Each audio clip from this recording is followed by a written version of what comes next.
పెద్దపూడి మండలం కరకుదురు గ్రామంలో శ్రీ సీతారాముల ఆలయంలో శ్రీ సీతారాముల సప్తాహం సందర్భంగా స్వామివార్లను దర్శించుకున్న అనపర్తి శాసనసభ్యులు నల్లమిల్లి రామకృష్ణారెడ్డి।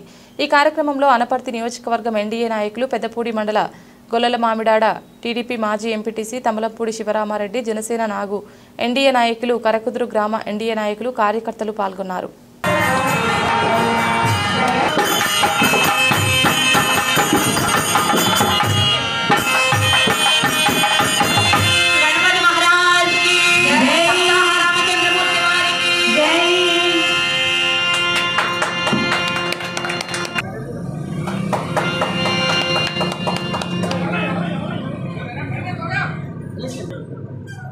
चल